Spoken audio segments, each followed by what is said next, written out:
समर्थ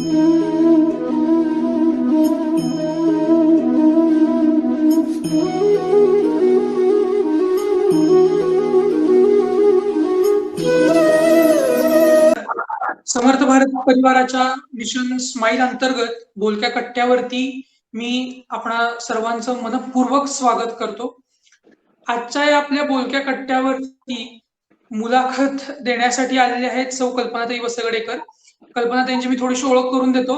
त्या MA-BEd संस्कृतमध्ये त्यांनी केलेलं आहे आणि जवळपास बरीच वर्ष त्या या क्षेत्रामध्ये अध्यापन करत आहेत आणि कराडमध्ये त्यांचे क्लासेसही आहेत आणि त्या खूप लोकप्रियही आहेत.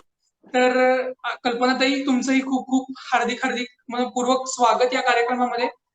आणि जास्त वेळ न दवडता आज आपण या मुलाखतीच्या कार्यक्रमाला लगेचच सुरुवात करूया.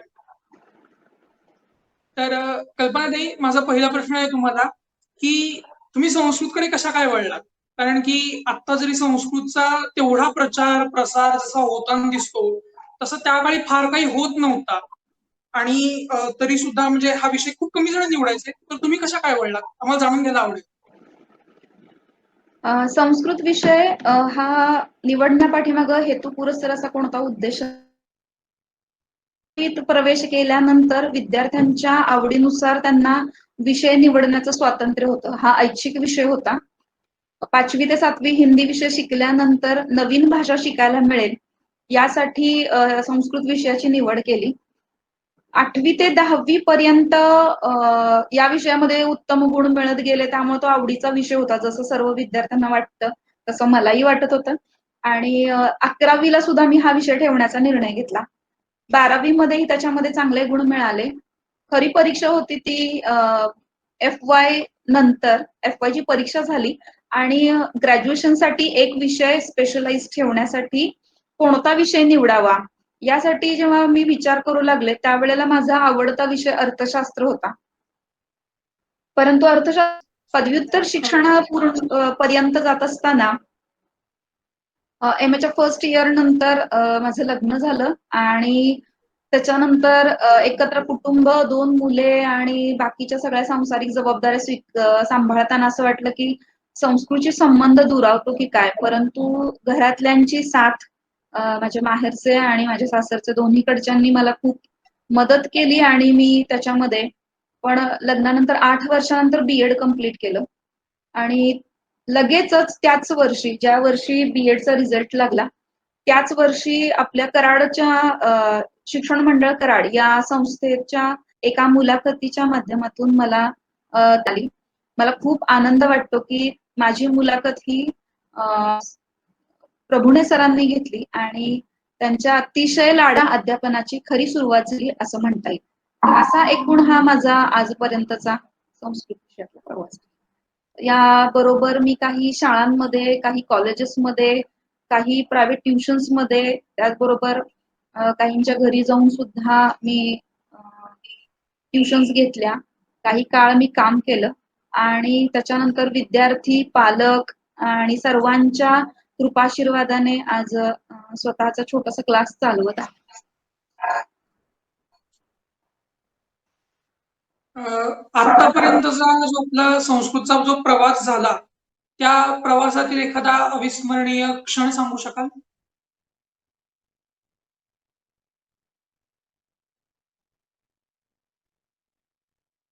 करत असताना म्हणजे सगळं म्हणजे खूप असं काही या गोष्टीला कालावधी गेलेला नाही, परंतु मला एक आठवण नक्की सांगावीशी वाटते की जेव्हा मी क्लास सुरू केले आणि जेव्हा हा क्लास मला बाहेर शिफ्ट करावा लागला, म्हणजे जेव्हा सुरुवात ही माझी घरामधून झाली, बरेच विद्यार्थी इथपर्यंत आले आणि त्यांनी पाहिलेलं आहे, परंतु जागेअभावी मला क्लास शिफ्ट करावा लागला.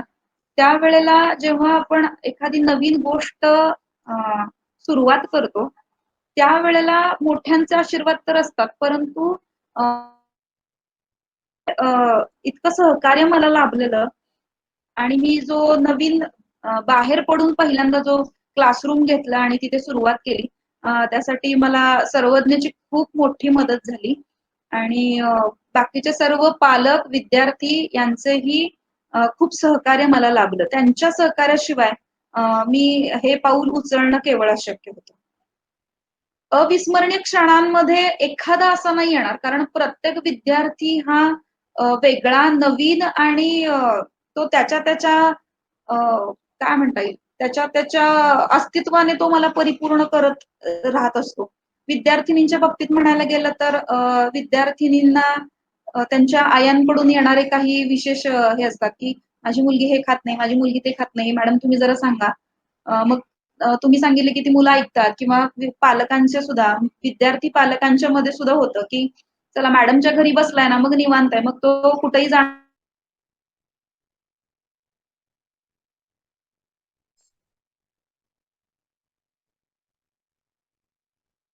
आणि माझं घर गोकुळ होऊन जायचं. हा रोजचा अनुभव आहे आणि हा कधीही न विसरता येणारा.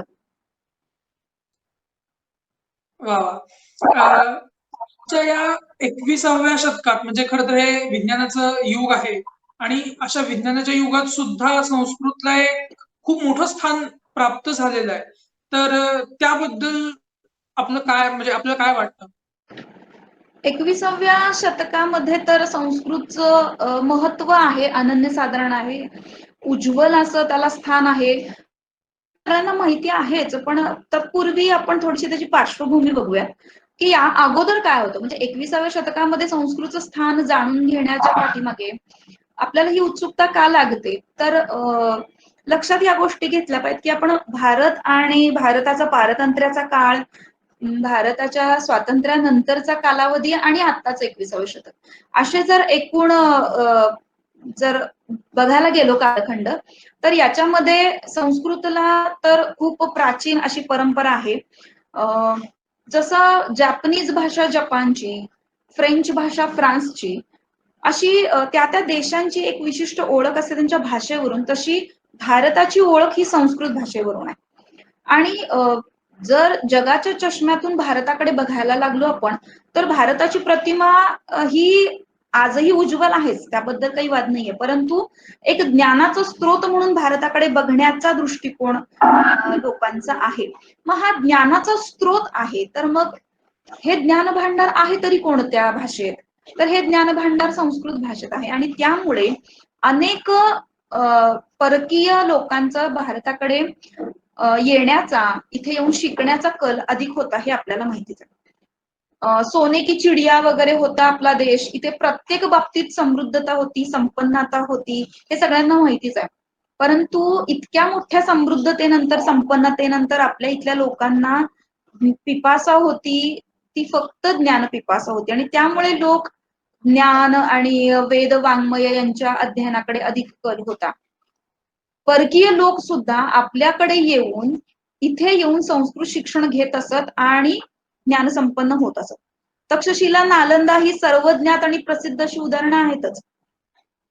गेल्या काही दशकांमध्ये जसं की परकीय आक्रमण होत राहिली, भारताकडे बघण्याचा, त्यांच्या समृद्धतेबद्दल, ज्ञानाबद्दल, ज्ञान भांडाराबद्दल उत्सुकतेपोटी इथपर्यंत लोक आले आणि ओसरी घ्यायला आलेले लोक हातपाय पसरू लागले आणि त्यांनी इथल्या सगळ्याच गोष्टींवर सत्ता काबीज केली. जेव्हा पारतंत्र्यातून मुक्त व्हायची वेळ आली, तेव्हा परकीयांची ही गोष्ट लक्षात आली, की जर भारतावरती सार्वभौम सत्ता मिळवायची असेल, म्हणजे आज तर आम्ही इथून निघून जात आहोत, परंतु भविष्य काळात जर पुन्हा कधी आक्रमण करायचं झालंच, तरी सुद्धा भारताला हरवणं इतकं काही सोपं नाहीये. कारण याची जी संस्कृती आहे, जे मूळ आहे, ते मात्र अत्यंत दृढ आणि घट्ट आहे आणि हे मूळ दृढ आणि घट्ट असण्याचं कारण इथली शिक्षण व्यवस्था आहे. आणि ही शिक्षण व्यवस्था होती आपली गुरुकुल पद्धती. गुरुकुल पद्धतीमध्ये 5व्या, 6व्या, 7व्या वर्षी उपनयन संस्कार करून विद्यार्थी 21-22व्या वर्षी आपल्या घरी परतत होता आणि या दरम्यान तो गुरुकुलामध्ये जीवनात येणाऱ्या हरेक चढ उताराबद्दल त्याला शिकवण मिळत होती. त्यामुळे गुरुकुलातून बाहेर पडलेला कुठलाही विद्यार्थी ना बेरोजगार होता, ना निराश होता, ना हताश होता, ना अपयशी होता. या समृद्ध अशा आपल्या गुरुकुल परंपरेला छेद देण्याचं काम या परकीय आक्रमणांनी किंवा इंग्रजी सत्तेनं केलेलं होतं. ते इथून जाताना त्यांनी आपल्याच शिक्षण व्यवस्थेतून गुरुकुल पद्धती हद्दपार केली. संस्कृत ही फक्त देवभाषा आहे असं म्हणून तिला लाल वस्त्रात गुंडाळून तिला अडगळीमध्ये ठेवली किंवा पडताळात ठेवली, जेणेकरून तिथपर्यंत लोक पोहोचू नयेत. आणि असंच काहीच अनेक दशकापर्यंत होत राहिलं. आणि आपणही संस्कृत देवभाषा आहे, ती अवघड आहे, तिला कुणी हात लावायला जाऊ नये, किंवा ती एका विशिष्ट धर्माची, विशिष्ट जातीची भाषा आहे, असं सुद्धा लोकांमध्ये रूढ केलं गेलं, जेणेकरून सामान्य लोक तिथपर्यंत पोहोचू शकले नाहीत. त्यामुळे हे ज्ञानभांडार जनसामान्यांपासून अलिप्त राहिलं, त्यांच्यापर्यंत पोहोचू दिलं नाही. दुसऱ्या बाजूला परकीय लोकांचं येणं चालूच होतं, त्यांचं इथे येऊन शिकणं चालूच आहे. त्यांनी इथे येऊन संस्कृतचं अध्यापन केलं आणि अध्यापन करून ते त्यांनी वेगवेगळे आपले ग्रंथ वाचले, खूप सारे पेटंट्स मिळवले, हे सगळं मग एक काळ असा आला ज्या वेळेला भारतीय राज्यघटना लिहिली गेली. डॉक्टर बाबासाहेब आंबेडकर यांनाही वाटत होतं की संस्कृत भाषा ही आपली राष्ट्रभाषा असायला हवी. मी एक गोष्ट आणखीन एक आठवण करून देऊ इच्छिते की ज्या वेळेला संस्कृत भाषा व्यवहार भाषा होती, आपण सगळेजण जेव्हा संस्कृत बोलत असू, आपले पूर्वज जेव्हा बोलत होते, तेव्हा भारताला विश्वगुरु अशी उपाधी होती. म्हणजे भारताकडे अत्यंत सन्मानाने, अत्यंत विनम्रतेने बघितलं जात होतं. तर ही जेव्हा व्यवहार भाषा होती आणि हेच मूळ परकीयांनी छेदून टाकलं. या भाषेला ग्रंथांमध्ये देवभाषा म्हणून आरक्षित केली गेली. डॉक्टर बाबासाहेब आंबेडकरांनी तिचं महत्व जाणलं आणि त्यावेळेला सुद्धा त्यांनी अगदी संसदेमध्ये ते बिल पारित करत असताना सुद्धा त्यांचं संस्कृत ज्ञान पडताळून पाहण्यासाठी तेथील खासदारांनी वगैरे त्यांना संस्कृत मधून प्रश्न विचारले आणि आंबेडकरांनी त्यांना संस्कृत मधून उत्तरं दिली. यावरून त्यांचं पांडित्य आपल्या लक्षात येईल. संस्कृत भाषेला जर राष्ट्रभाषा म्हणून दर्जा मिळाला असता तर आज संस्कृत भाषेचं काय स्थान आहे किंवा तिला काय, तिची प्रगती आणखी कशी होता येईल याबद्दलची आपल्याला साशंकता राहिली नसती. तर संस्कृत भाषेला त्यावेळेला त्यांचा हा प्रयत्न अयशस्वी झाला, परंतु ब्रीदवाक्यांच्या रूपामध्ये संस्कृत भाषा ही आरक्षित ठेवली गेली. त्याच्यानंतर आजच्या काळात आपण बघत आलो की संस्कृत भाषा ही गेल्या काही दशकांमध्ये मृत भाषा म्हणून घोषित करायचा विचार किंवा त्याबद्दलचे प्रयत्न अगदी जोर धरून होते. त्यासाठीचा क्रायटेरिया असा होता की जर समाजातील 1 करोडपेक्षा किंवा 1 करोड लोक संस्कृत बोलू शकत असतील तरच ती जीवित भाषा किंवा भाषा म्हणून मान्यता प्राप्त होणार होती. परंतु गेल्या काही दशकांमध्ये संस्कृत प्रेमींनी त्यावरती भरपूर प्रयत्न केले आणि 1 करोडपेक्षा जास्त लोक आज आपण भारतामध्ये संस्कृत बोलू शकतो आणि त्यामुळे ती भाषा मृत भाषा आहे हा प्रयत्न हाणून पाडलेला आहे. मला आणखीन एक गोष्ट आनंदाने सांगावीशी वाटते की या प्रयत्नांमध्ये सर्वाधिक अग्रेसर असणारी संस्था म्हणजे संस्कृत भारती. या संस्कृत भारती संस्थेच्या माध्यमातून जगभरामध्ये संस्कृत प्रचार प्रसाराचं काम सुरू आहे आणि यांच्या या प्रयत्नांमधून जगातील भारत सोडून जवळपास 17 ते 19 देश यातील लोक हे अस्खलित संस्कृत बोलू शकतात. अनेक घरं ही संस्कृत घरं आहेत. 21व्या शतकाच्या माध्यमापर्यंत जर पोहोचायचं झालं तर अलीकडेच झालेलं म्हणजे गेल्याच महिन्यामध्ये नाशिकमध्ये 21 संभाषण वर्गांचा, संस्कृत संभाषण वर्गांचा समारोप झाला. या समारोपामध्ये सुप्रसिद्ध, जगप्रसिद्ध सायंटिस्ट विजय भटकर, डॉक्टर विजय भटकर आले होते. तर त्यांनी सांगितलं की अवकाशयानांच्या संदर्भामध्ये संबंधित असे पांडुलिपीतील 60,000 ताडपत्रांवरील लेख हे नासाकडे संग्रहित आहेत आणि या सगळ्या गोष्टींसाठी आम्हाला संस्कृत तज्ञांची गरज आहे. तर एकूण याच्यावरून तुमच्या लक्षात येईल की संस्कृत भाषेचं महत्व जगानं मान्य केलेलं आहे. की सॉफ्टवेअर कोडिंगसाठी बेस्ट लँग्वेज हे फोर्ब्सनी मान्य केलंय, जगानं मान्य केलंय.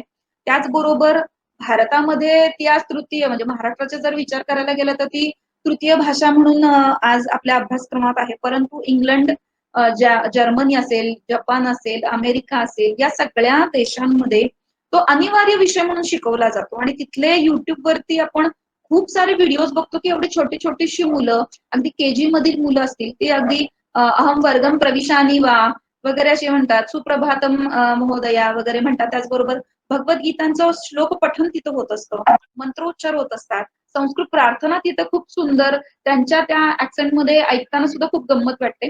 तर हे सगळं जगानं मान्य केलेलं आहे. आणि उत्तरोत्तर तर आपल्याला माहितीच आहे की संस्कृतची प्रगती होत राहणार आहे.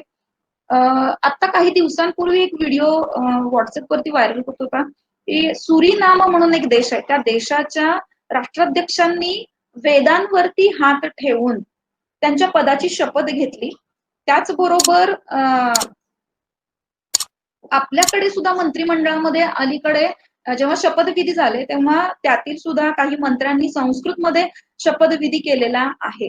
तर यावरून आपल्या लक्षात येतं की संस्कृतचं महत्व दिवसेंदिवस वाढतच आहे आणि ते लोकांपर्यंत पोहोचण्यासाठी तुम्ही सगळे विद्यार्थी, आम्ही शिक्षक या रूपाने आम्ही काम करत आहोत. नक्कीच संस्कृतचं स्थान हे उज्ज्वल आहे आणि अबाधित आहे. म्हणजे एक यावस्थास्य ती जोपर्यंत संस्कृत बऱ्याच जणांना समजेल नाही समजेल, परंतु जोपर्यंत या पृथ्वी तलावरती पर्वत नद्या वाहत आहेत तोपर्यंत संस्कृतचे स्थान हे अबाधित राहील, असं एका श्लोकामध्ये सांगितलेलं आहे. वा. संस्कृतच्या आता हे सगळं ऐकून म्हणजे संस्कृतच्या प्रेमात तुम्ही पडलेले आहात हे म्हणजे जाणवतच आहे मला अगदी.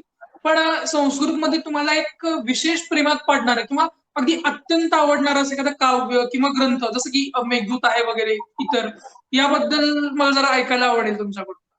नक्कीच. तरुण मुलं म्हटली की कालिदास आणि मेघदूत आणि प्रेमकथा आणि हे सगळं एक समीकरणच आहे की संस्कृत म्हटल्यानंतर प्रेमकथा, दुष्यंत चलचित्र ख्याती जगभरात प्रसिद्ध जर्मन कवी गटे हा कालिदास यांचं ते काव्य अभिज्ञान शाकुंतले डोक्यावर घेऊन नाचला होता. इतकं त्याला आनंद झाला की इतकी अप्रतिम काव्य प्रतिभा या लेखकाकडे किंवा कवीकडे आहे. तर कवी संस्कृत म्हटल्यानंतर कवी कुलगुरू किंवा शिरोमणी कवींमधील अशा कालिदास यांचं नामोल्लेख होणं तर अगदी अनिवार्य आहे. मला सर्व कवींमध्ये कालिदास हे कवी जास्त आवडतात, यात शंका नाही. मेघदूत काव्य नक्कीच प्रेमरसाने भरलेलं आणि ज्याला आज एक व्हॉट्सअप आणि इतर जी प्रसार माध्यम आहेत की त्याच्यामधून मेसेजेस पाठवणं किंवा संदेश पाठवणं आणि तो ग्रहण करणं आपली अगतिकता असते. आपण ज्याच्यावरती आत्यंतिक प्रेम करतो त्याच्यापर्यंत आपली भावना तात्काळ पोहोचावी आणि त्याच्याकडून तात्काळ प्रतिसाद यावा, यासारखं दुसरं सुख ते काय. आणि त्याचसाठी बहुतेक ही सगळी प्रसार माध्यम कार्यरत असतात दिवसभर रात्रभर अनेक.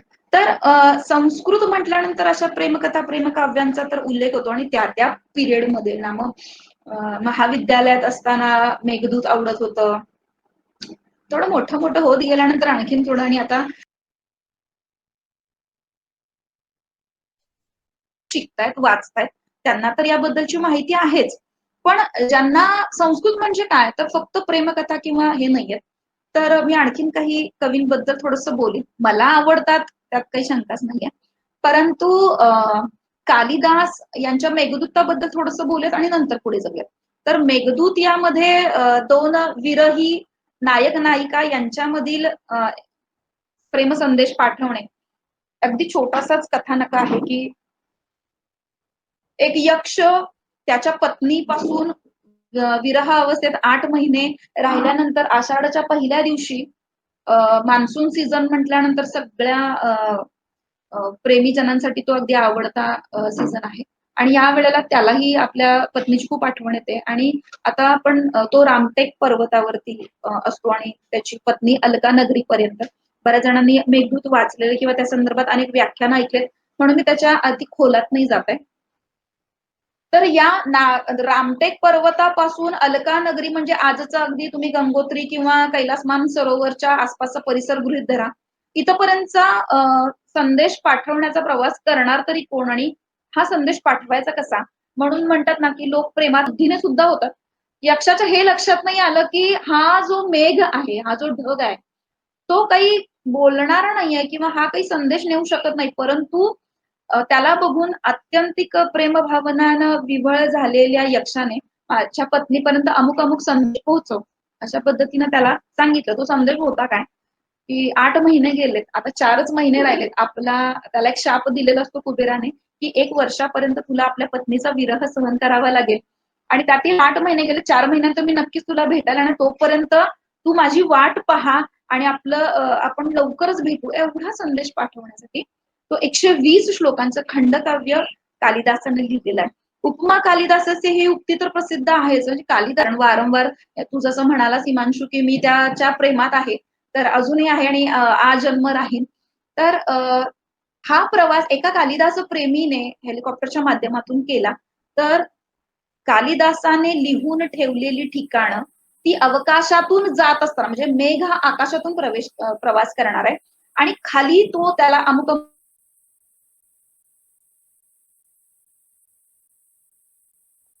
अमुक नदी दिसेल, असा प्रवास करत असताना ही ठिकाणं जशीच्या तशी त्याला आढळलेली आहेत. एक कालिदास प्रेमीने हा प्रवास केला.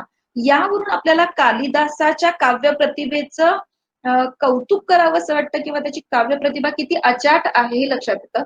एक तर लक्षात घ्या की यासाठी त्याने एक वेळ विमान प्रवास केलेला असायला हवा होता. इसवी सन पूर्व 4थ्या शतकातली गोष्ट आहे ही. आणि आपल्या फक्त राईट बंधूंनी विमानाचा शोध कधी लावला 18व्या-19व्या शतकाच्या सुरुवातीला. त्याच्या अगोदर नंतर थोडंसं संस्कृत बद्दल ज्ञान वाढायला लागल्यानंतर तळपदेंनी विमानाचा शोध लावला वगैरे असं सगळे आले. तर इसवी सन पूर्व 4थ्या शतकामध्ये कालिदासाने हे सगळं लिखाण लिहून ठेवलेलं आहे आणि ती ठिकाण आजही जशीच्या तशी, जशीच तशी म्हणजे ते प्रदेश त्याच ठिकाणी आहेत, हे आपल्याला बघायला मिळतं. तर एक तर त्याने विमान प्रवास केलेला असावा किंवा त्याची काव्य प्रतिभा इतकी अचाट होती की त्याला ते फक्त काव्य प्रतिभेने सुचत गेलं आणि त्याने लिहित गेला, असा हा कालिदास. या कालिदासाच्या बद्दल त्याचं खरं नाव कुणालाही माहित नाही. तो जन्मला कधी ते कुणाला माहित नाही. त्याची मरणतिथी कुणाला माहित नाहीये. परंतु त्याने ज्या 7 कलाकृती लिहून ठेवल्या, त्यांच्या रचनेच्या वैशिष्ट्यावरून त्याच्यातही कुठंही कालिदास रचित असंही कुठं लिहिलेलं नाही. म्हणजे हे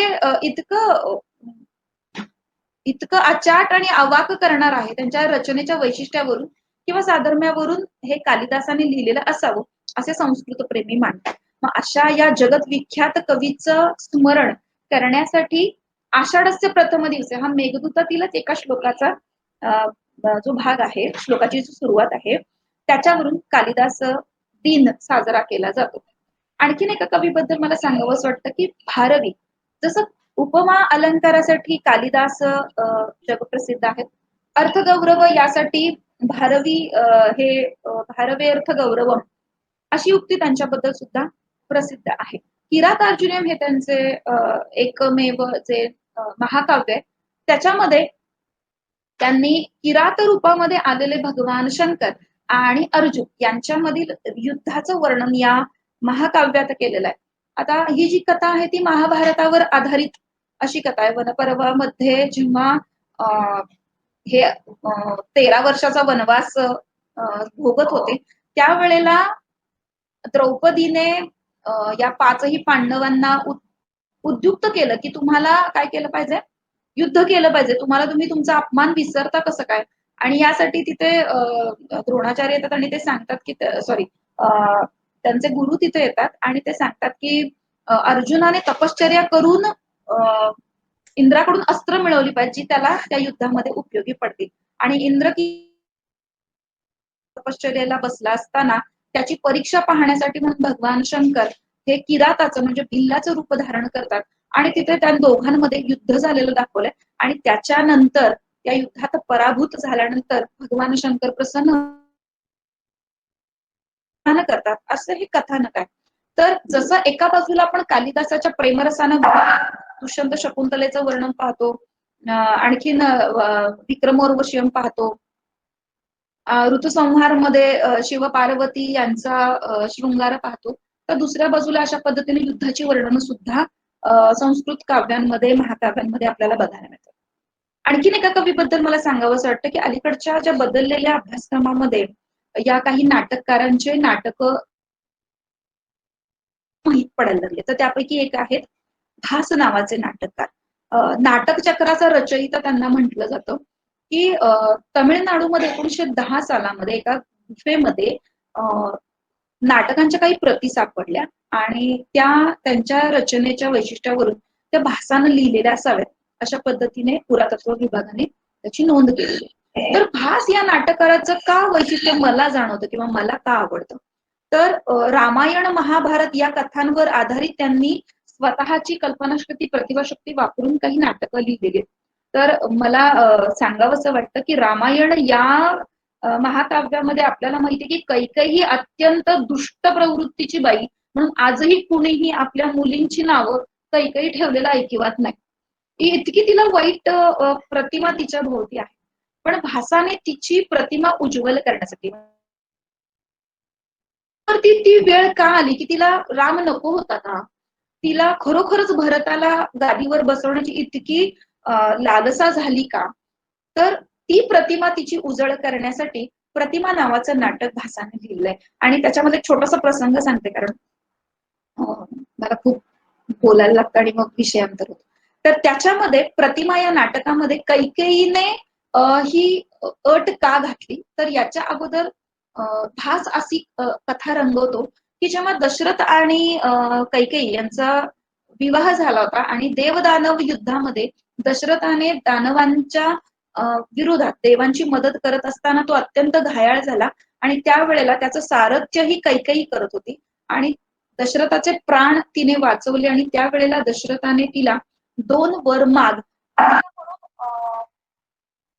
वचन दिलेले होते की तू 2 वर माग मला. तेव्हा तिने दशरथावरील प्रेमावरून म्हणाली होती की मी नंतर कधीतरी मागेल, आता काही मला तुमच्याकडून नको आहे. त्यावेळेला जेव्हा रावण इकडे रावणाचा जन्म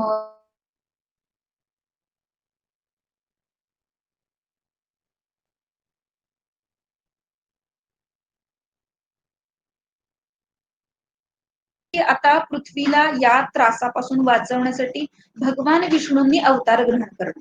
आता हा अवतार जो होता तो रामाचा अवतार होता आणि या रामाच्या अवतारामध्ये रामाचा जन्म अयोध्येमध्ये झाला. तर रावण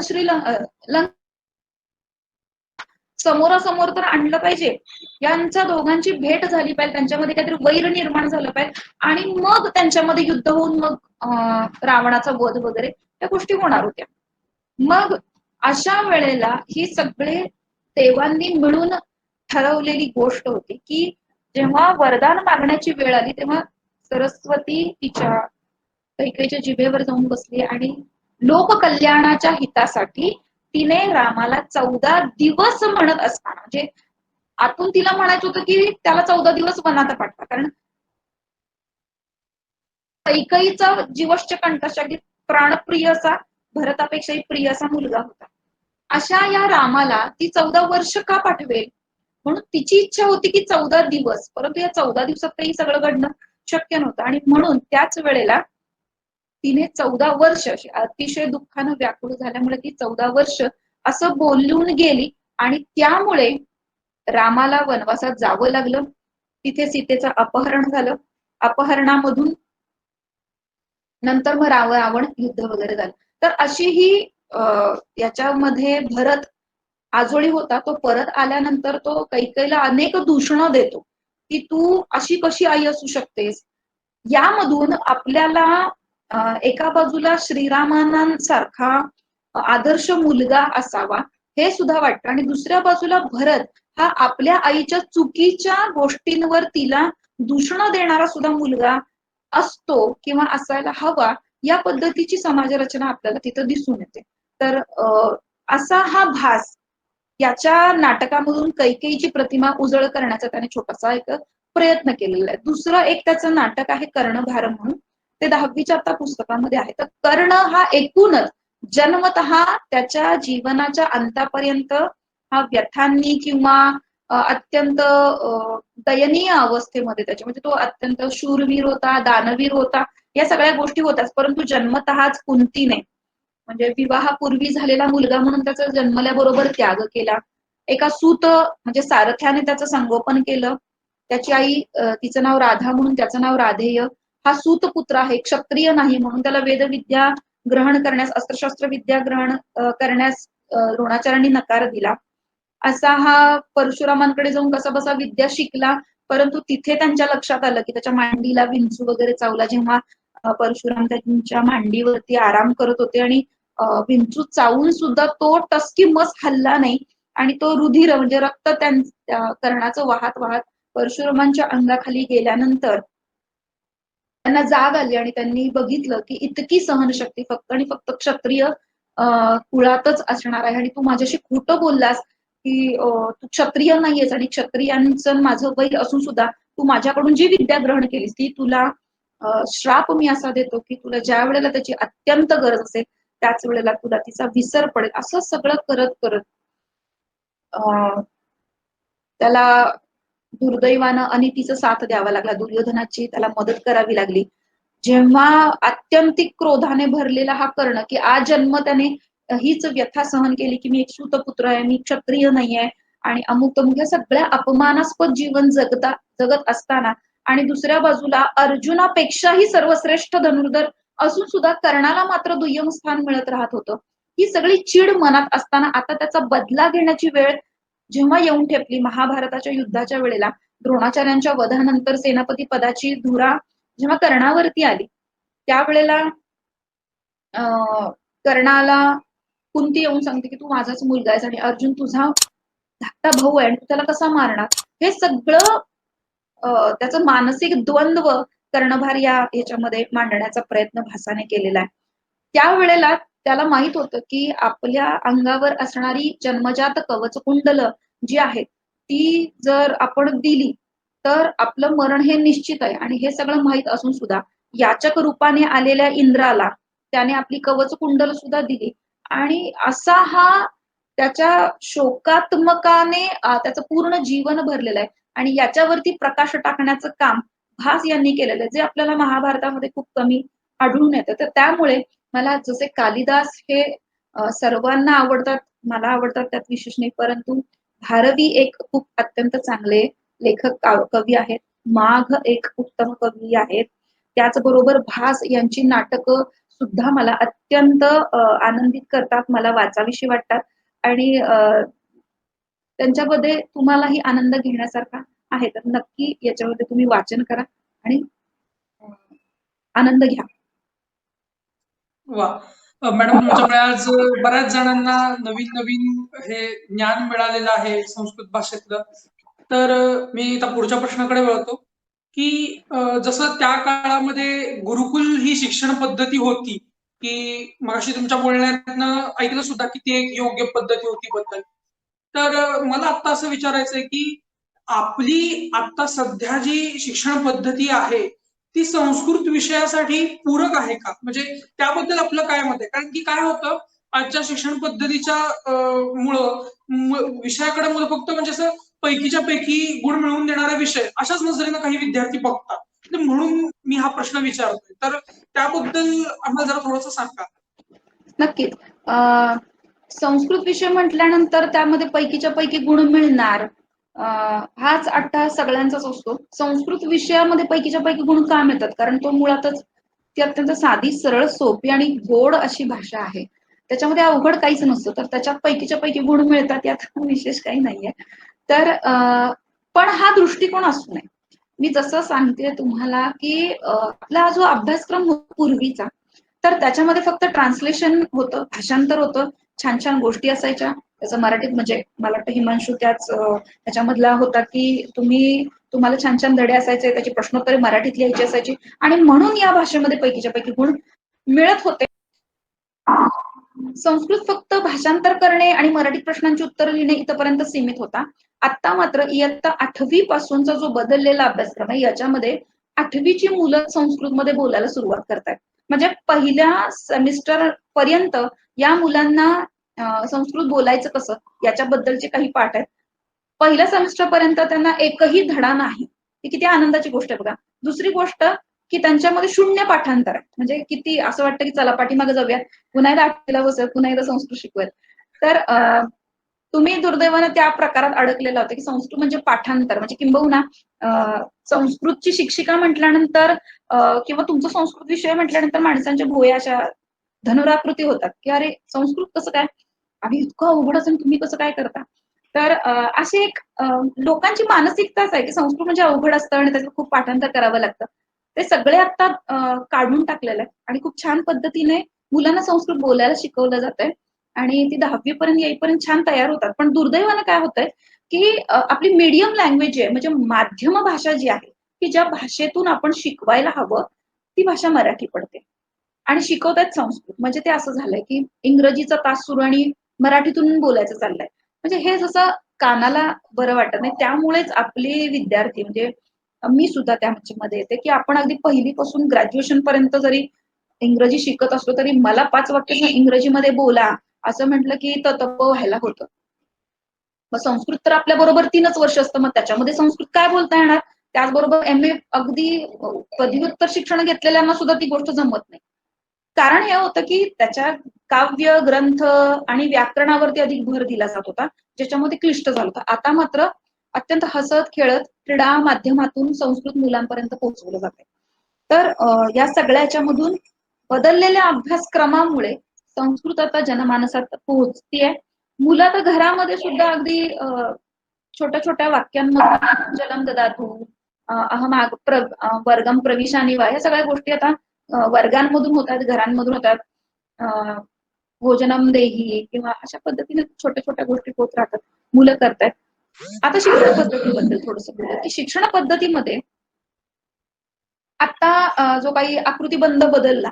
मध्यंतरी अचानक सगळे असं वादळ उठलं, की अरे वाह! बोर्ड एक्झाम रद्द झाल्या, वाह! वाह! मजा सगळी आणि सगळे खुश होते एकदम, की वाह! वाह! आता सगळं बंद झालेलं आहे. तर त्यामध्ये एक महत्त्वाचा मुद्दा हा होता, की 5वी ते 8वी म्हणजे बालवाडीपासून ते 8वी पर्यंतचं शिक्षण जे आहे, ते माध्यम भाषेतून, मातृभाषेतून दिलं जावं. आता आपली तरी संस्कृत ही मातृभाषा नाहीये, पण तरी सुद्धा संस्कृत भारतीच्या बालकेंद्रम सारख्या उपक्रमांमधून लहान-लहान मुलांना म्हणजे जसं के-जी किंवा सीनियर, ज्युनियर के-जीमध्ये मुलांना मे आय कम इन टीचर आणि गुड मॉर्निंग, गुड नाईट आणि सगळ्या red and purple and pink अशा सगळ्या गोष्टी मुलांना इंग्रजीतून जितक्या रुळतायत ना, त्याच पद्धतीने संस्कृत भाषा ही घरा चांगलं होणार आहे. आता 8वी पासून आपण संस्कृत बघतोय. सी सारख्या स्कूल्समध्ये अगदी 1ली पासून संस्कृत आहे आणि खूप छान मुलं करतायत. जसं की आपल्याला आज अनेक मुलांना ऐकताना थोडा धक्का बसेल, की अरे 8वी पासूनच संस्कृत पेलत नव्हतं. तर 1ली पासून किंवा अ,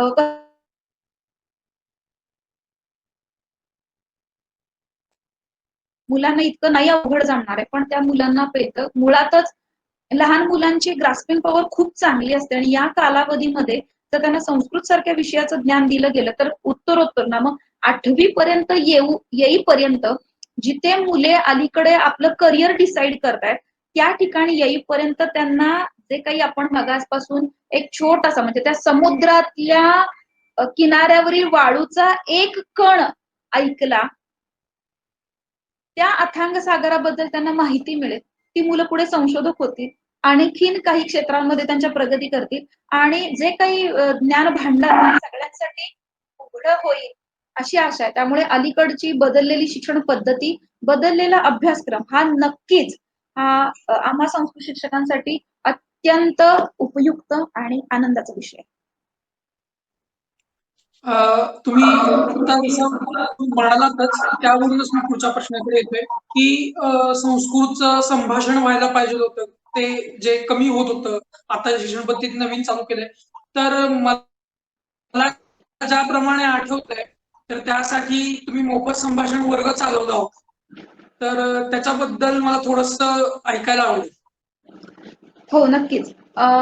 जसं मी मगाशी उल्लेख केला, की जगभरामध्ये संस्कृत प्रचार-प्रसाराचं काम करण्याचं एक संस्था करत आहे. तिचं नाव आहे संस्कृत भारती, जी आर-एस-एसची उपशाखा आहे आणि या संस्थेमार्फत जगाने संस्कृतला मान्यता दिली आहे. जगाने संस्कृतचं महत्त्व ओळखलेलं आहे.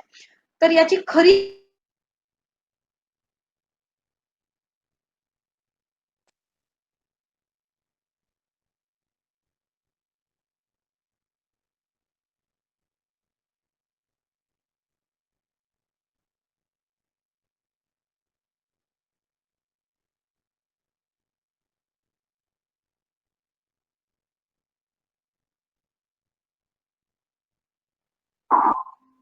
संस्कृत संभाषण वर्ग हे मोफत असतात, याचं कारण हे आहे की ते अनमोल असं ज्ञान आहे, त्याला मूल्यच नाहीये म्हणून ते विनामूल्य आहे. तर संस्कृत संभाषण वर्ग ही पहिली पायरी आहे, ज्याच्यामधून वय वर्ष 8 पासून म्हणजे अगदी त्याच्याही लहानपणापासून जेव्हा मुलगा घरामध्ये दादा, बाबा, मामा असे आकारांत शब्द उच्चारत असतो, तेव्हापासून ते बाळ संस्कृत प्रवेश करू शकतो. तेव्हापासून ते जोपर्यंत माणसाची वयोवृद्ध झाल्यानंतर बसण्याची, ऐकण्याची पात्रता आहे, तिथपर्यंतच्या सर्व विद्यार्थ्यांना इथे विनामूल्य वयाची, शिक्षणाची कसलीही अट न ठेवता हे वर्ग आपण सुरू करत असतो, म्हणजे राबवत आहोत. याचं संस्कृत भारती या संस्थेमार्फत हे वर्ग घेतले जातात. या वर्गांना कोणतीही फी नसते आणि इथे कोणत्याही, जसं मगाशी म्हटले मी, शिक्षणाची अट नाही. म्हणजे अगदी अशिक्षित व्यक्ती जरी असेल तरी सुद्धा तो संस्कृत बोलू शकतो, याच्यावरून त्याची सर्व व्यापकता आपल्या लक्षात येईल. आणि या मोफत संभाषण वर्गांचं रूपांतर आता सद्यस्क संभाषण वर्ग, सद्यस्क म्हणजे ऑनलाईन, म्हणजे तुम्हाला ऐकून गंमत वाटेल की संस्कृत भाषा फक्त पुरातन आणि प्राचीन आणि ग्रंथ आणि वाङ्मय आणि वेद उपनिषद असं नाहीये, तर तिच्यामध्ये नवनिर्मिती करण्याची क्षमता सुद्धा आहे. की कारण वेद वाङ्मय किंवा जेव्हा संस्कृत लेखन प्रचारात होतं त्यावेळेला काही इंटरनेट वगैरे नव्हतं, तरी सुद्धा आजही संस्कृतमध्ये इंटरनेटसाठी आंतरजाल हा शब्द आहे, ऑनलाईन साठी सध्याच हा शब्द आहे, चॅटिंगसाठी वार्तालाप हा शब्द आहे. आता म्यूट नाम मौनम तिष्ठतु वगैरे अशा पद्धती, म्यूट अनम्यूट या सगळ्या गोष्टी आता आमच्या सुरू आहेत. म्हणजे सध्याच हे वर्ग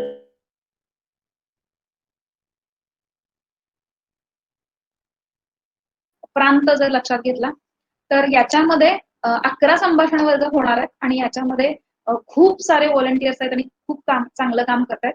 याच्यामध्ये सगळ्यांना संस्कृत संभाषणाचा विनामूल्य लाभ घेता येऊ शकतो. घर घर जर संस्कृतमय झालं तर नक्कीच इथून बाहेर गेल्यानंतर, म्हणजे तुम्ही इथून दुकानात गेलात तरी तुम्हाला तिथे तोही संस्कृतमध्ये बोलणारा, तुम्ही बाहेरच्या गावात गेला तर तिथेही संस्कृत बोलणारा, म्हणजे आपल्याला फक्त एवढंच माहिती की कर्नाटकातलं मुत्तूर हे गाव जे आहे ते संस्कृत ग्राम आहे आणि आपल्याला तिथं जायची म्हणजे भीतीच वाटणार आहे, अरे बापरे तिथं तर सगळे संस्कृत बोलतच नाही, मला तर येणार नाही, मग करायचं काय. तर एक खूप चांगली गोष्ट आहे की ज्याला संस्कृत येत नाही तो सगळ्यात लाडका असतो आणि म्हणून सगळी बाळं माझी लाडकी आहेत.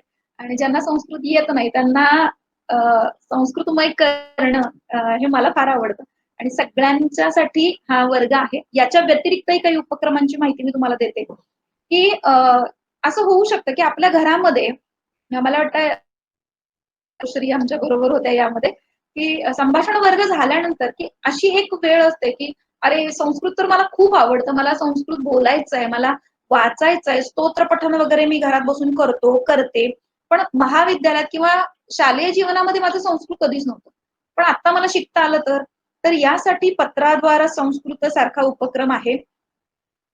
लहान मुलांना कुठल्या तरी संस्कार केंद्रात किंवा समर कॅम्पला, विंटर कॅम्पला घालण्यापेक्षा संस्कारित होणं हे गरजेचे आहे आजची पिढी. तर त्यासाठी बालकेंद्रम सारख्या उपक्रम कराडमध्ये सुरू आहेत आणि त्याचबरोबर जशा टिमवीच्या परीक्षा, टिळक महाराष्ट्र विद्यापीठाच्या जशा परीक्षा होत होत्या ज्याच्यामधून संस्कृत थोडंफार मुलांना कळत होतं, तर अगदी 5वीच्या स्तरापासून सरला सुगमा सारख्या परीक्षा सुद्धा संस्कृत भारती राबवत आहे आणि आपल्या कराडमधल्या अनेक शाळांमध्ये हे उपक्रम चालू आहेत. जनकल्याण सरस्वती विद्या मंदिर सारख्या शाळेमध्ये तर खूप सारे विद्यार्थी त्याच्यामध्ये समाविष्ट झाले. पत्राद्वारे संस्कृतच्या परीक्षांमध्ये मला आठवते की कराडमधले 27 शिक्षक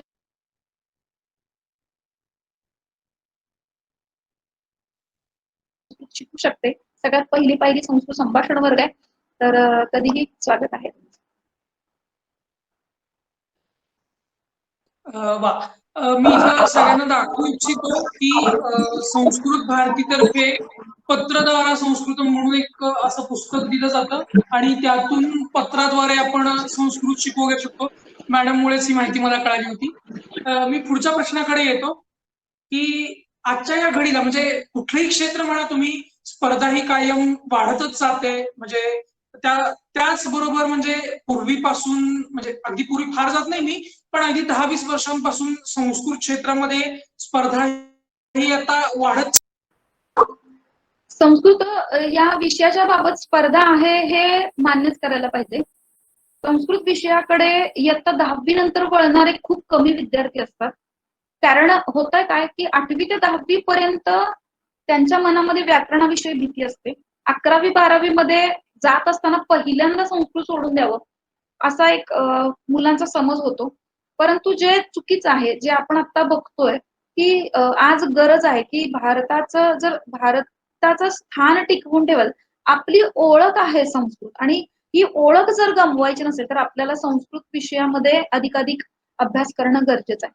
संस्कृतला पर्याय म्हणून ज्या इतर परकीय भाषा आहेत, इतर वेगवेगळे जे विषय आहेत, याच्यामुळे संस्कृतसाठी स्पर्धा नक्कीच निर्माण झाली.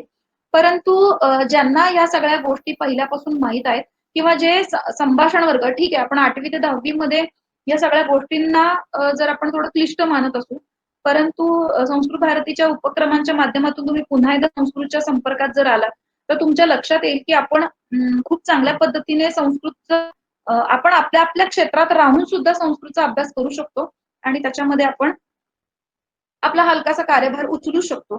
तर संस्कृतला स्पर्धा आहेत, पण त्याच्यासाठी आम्हीही एका बाजूला ठाम आहोत. पुढेपर्यंत न्यायची आहे आणि सगळ्यांना सोबत घेऊन आपल्याला जायचं आहे. वा, तुमचा हा उदात्त हेतू खूपच आवडलेला आहे. यानंतरचा आजच्या आपल्या शेवटच्या प्रश्नाकडे मी वळतो की आजच्या पिढीला संस्कृत बद्दल आदर निर्माण व्हावा म्हणून तुम्ही काय सांगाल? संस्कृत बद्दल आदर निर्माण होण्यासाठी सगळ्यात पहिल्यांदा मुलांचा प्रश्न हा असेल की आम्हाला याच्यातून उपजीविका मिळणार आहे का? आम्ही याच्यातून एक स्टेटस सिम्बॉल असतो ना की मी कोण आहे, मी इंजिनियर आहे, मी डॉक्टर आहे, मी अमुक आहे, मी तमुक आहे, मी उद्योजक आहे, मी अमुक जे काही प्रतिष्ठित क्षेत्र जे आहेत, तिथं मला संस्कृत कुठे आहे असा पहिला प्रश्न मुलांचा असू शकतो. म्हणजे करिअरच्या दृष्टीनं संस्कृत हा उपयुक्त विषय आहे का? तर लक्षात घ्या की अनेक सारी अशी माध्यमं आहेत, करिअरची क्षेत्र आहेत की ज्याच्यामध्ये आपण संस्कृत विषयाबद्दल बोलू शकतो. मला एक मुद्दा मगाशी सांगताना राहिला की जसं की संस्कृत भाषेचं महत्व जगाला मान्य आहे. जग त्याच्याबद्दल प्रयत्न करत आहे. लहान लहान मुलांना अनिवार्यतया संस्कृत शिकवली जाते. आपल्याकडे भारतामध्ये खूप चांगल्या पद्धतीने आता जसं एकच गाव आपल्याला माहित होतं तर पूर्ण भारतामध्ये 10 ग्राम अशी झालीत की जी संस्कृत ग्राम आहेत. भारतामध्ये 1 करोडपेक्षा जास्त लोक आता संस्कृत बोलतायत. हे सगळं असताना सुद्धा संस्कृत मला कुठला आठवत होता, उत्तराखंडचे मुख्यमंत्री ज्यांनी एका पत्रकार परिषदेमध्ये सांगितलं की जसं आपण पत्रकार परिषदेत बोलत असताना हिंदी आणि इंग्रजी ही भाषा वापरतो, म्हणजे हिंदी पत्रकारांना हिंदी भाषेतून, इंग्रजी पत्रकारांना इंग्रजी भाषेतून छापता यावं यासाठी तीच माहिती 2 भाषांमध्ये दिली जाते. तर त्यांनी तिथे संस्कृत भाषेमधून सुद्धा त्यांनी लोकांना सांगावं. त्यामुळे त्या मंत्रिमंडळाला सगळ्यांना संस्कृत भाषेचं ज्ञान द्यायला सुरुवात केली. म्हणजे वर्ग त्यांच्यासाठी राबवले जातात. तर यामधून एक क्षेत्र उदयास आलंय की तुम्ही दर रविवारी दूरदर्शनवरती वार्तावली नावाचा कार्यक्रम होतो. त्याच्यामध्ये संस्कृतमधून बातम्या प्रसारित केल्या जातात. अनेक गाणी संस्कृतमध्ये ट्रान्सलेट होतात. ती ऐकायला खूप मजेशीर वाटतात. आपल्याला त्याची चाल माहीत असते, त्याचं साथसंगीत माहीत असतं. परंतु हे ज्यांना संस्कृत बोलता येतं किंवा ऐकण्याचं सातत्य असतं ना, त्यांना त्या गाण्यांमधला रसही कळतो. तर अशा पद्धतीने ह्या सगळ्या गोष्टी होतायत. तर संस्कृतच्या माध्यमातून आपल्याला कोणकोणती क्षेत्र उदयास आलेली आहेत ते तुम्हाला सांगू इच्छिते. पत्रकारिता हा सगळ्यात चांगला आणि चॅलेंजिंग असा एक क्षेत्र आजच्या तरुणांसाठी उपलब्ध आहे. हिस्ट्री चॅनल किंवा डिस्कव्हरी चॅनल यासारख्या चॅनल्स वरती तुम्हाला म्हणजे माहित असेल की याच्यामध्ये भारताचा इतिहास आणि त्या संबंधी माहिती दिली जाते. स्थापत्यशास्त्राबद्दल असेल, अनेक काही गोष्टी त्या चॅनल्सवरती होत असतात. या ठिकाणी संस्कृत तज्ञांची आवश्यकता असते की तो इतिहास नेमका काय आहे, कसा आहे सांगण्यासाठी. तर त्या ठिकाणी तुम्हाला ते क्षेत्र ओपन होतं. दुसरी गोष्ट, संस्कृत भाषा बोलल्याने आपली वाणी शुद्ध होते. हे तर आपण निबंधात दरवेळेला लिहित आलेलो आहे. आपली वाणी शुद्ध होण्यासाठी आपण ती भाषा वापरतो. तर भरतमुनींचं नाट्यशास्त्र वगैरे सारखे जर ग्रंथ अभ्यासले तर बॉलिवूड सारखं क्षेत्र सुद्धा किंवा अँकरिंग सारखं क्षेत्र असेल तर हे सुद्धा तुम्हाला तिथं ओपन होतं. त्याचबरोबर काय सांगता येईल, पाककलेमधील खूप सारे चांगले ग्रंथ इथे उपलब्ध आहेत. नाट्यशास्त्र आहे, स्थापत्यशास्त्र आहे, विज्ञानशास्त्र आहे, आयुर्वेद आहे. आयुर्वेदाने तर पूर्ण जग व्यापलेलं आहे. आता सगळीकडे सगळे छान सगळे वळतात एकीकडे. आणि त्याचबरोबर आयुर्वेद आहे. आणखीन काय सांगता येईल, कृषी पाराशरांचं कृषीशास्त्र आहे, वराह मिहिरांचं आहे.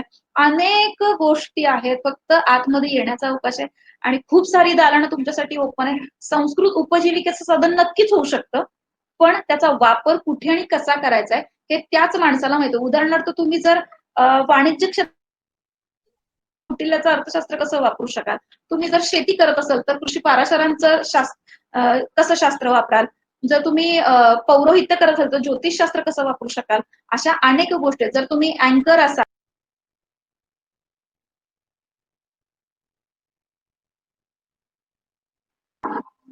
संस्कृतचा वापर तुम्ही कोणत्या क्षेत्रात जिथे काम करत आहात त्या ठिकाणी तुम्ही संस्कृत कसं वापरणार आहे हे तुमच्यावरती डिपेंड आहे. यासाठी आपण संस्कृतचा अधिकाधिक अभ्यास करत राहूया, एवढंच म्हणणं. आजच्या या मुलाखतीचं उत्तर तुम्ही खूप सुंदर देत मॅडम. आणि आता शेवटी एक गंमत म्हणून रॅपिड फायर राऊंड कडे मी वळणार आहे. त्यातले काही गमतीशीर प्रश्न आहेत, अगदी त्याचा फारसा काही संबंध नाही, अगदी गंमत म्हणून त्याची उत्तरं द्या. तर तुमचा अगदी पहिला प्रश्न की तुम्हाला संस्कृत गाणी आवडतात की आजच्या युगाची बॉलिवूड मधली गाणी आवडतात? नक्कीच संस्कृत गाणी, पण ती जुनी अजून ट्रान्सलेट होतात. नवीन गाणी मला वाटतं फक्त रश्के कमर हे एक गाणं मी फक्त ऐकलेलं आणि मला ते भन्नाट आवडलं, कारण त्याची चाल खूप चांगली होती. आणि त्याचबरोबर आता गाणं म्हणायला लावू नको प्लीज, पण रश्के कमर हे नवीन ऐकलेलं बॉलिवूड सॉन्ग जे संस्कृतमध्ये ट्रान्सलेट झालेलं आहे ते मला खूप आवडतं. तुमचा आवडता छंद?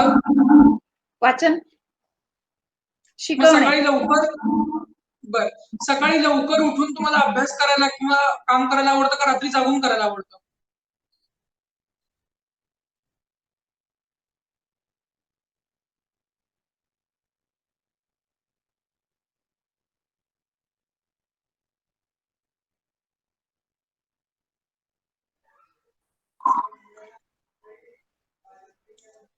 आवाज येतो मॅडम? हो, येतोय. तुम्हाला भारतामध्ये कुठे भेट द्यायला आवडेल? मुत्तूर काय विशेष आहे म्हणजे? ग्राम आहे आणि मला बघायचंय, मला त्यांच्याशी तेवढा चांगला संवाद साधता येईल का. बर तुम्हाला शिकायला जास्त आवडतं का बाकीच्यांना शिकवायला जास्त आवडतं? शिकायला आवडत होतं, परंतु एकूण स्थिती पाहता शिकवायला जास्त आवडतं अलीकडे. मुलांना अधिकाधिक प्रोत्साहित करून त्यांना संस्कृत शिकण्यास प्रवृत्त करायला मला जास्त आवडतं.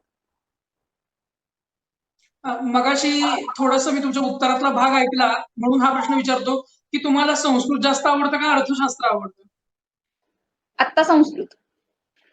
बर शालेय जीवन जास्त बरं वाटत होतं की कॉलेज जीवन?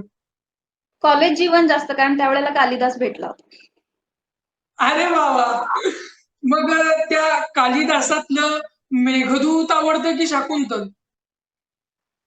म्हणजे असा विचारायचा प्रश्न आहे की मेघदूतामध्ये मेघाने जे काम केलं होतं ते कामही तुम्ही करून घेतलं होतं की काय? मेघदूत हे अगदी खंडकाव्य. मला हा प्रश्न खरंच अवघड आहे, कारण दोन्हीही सरस काव्य आहेत. अवघड प्रश्न आहे.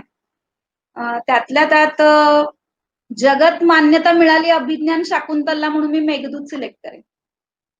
बर तुम्हाला सध्या तुम्ही क्लासेस तर उत्तम चालवताच, तर म्हणून हा प्रश्न विचारतो की तुम्हाला क्लासेस घेणं जास्त आवडतं की आपली रेग्युलर जी शिक्षण पद्धती आहे म्हणजे शाळेत जाऊन शिकवणे किंवा कॉलेजमध्ये लेक्चरिंग करणे ते जास्त आवडतं? मला शालेय अजिबात रस नाही शिकवण्यामध्ये, कारण तिथे गेल्यानंतर काय त्या चाकोरीत राहून शिकवणं फार अवघड जातं मला. असं खूप त्यामुळे मला क्लासमध्ये मी खूप खुश आहे. आणि आता रॅपिड फायर राऊंडला सगळ्यात शेवटचा प्रश्न, तुम्हाला खाताना संस्कृत सारखं सात्विक अन्न आवडतं की इंग्लिश सारखं मांसाहारी अन्न फार आवडतं? नाही, सात्विक, कारण काय होतं की थोडा परिणाम होतो विषयाचा, आपल्या अवतीभोवती काय वातावरण आहे याचा परिणाम होतो, आणि त्यामुळे सात्विक छान आहे. आणि आता जग सुद्धा सगळ्या गोष्टीचा सात्विकतेचा विचार करत आहे, मीही त्याच बाजूने आहे. तर माझे आजचे प्रश्न संपलेले आहेत आणि तुम्ही आज आमच्यासाठी इतका वेळ काढला त्यासाठी मी तुमचे अगदी मनपूर्वक आभार मानतो.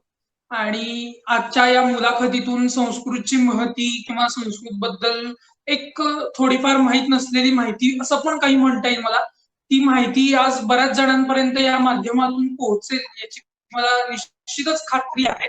आणि समर्थ भारत परिवारातून प्रणय सपकाळजी यांनी मला या मुलाखत घेण्याची एक संधी दिली त्याबद्दल मी त्यांचा सुद्धा खूप खूप आभारी आहे.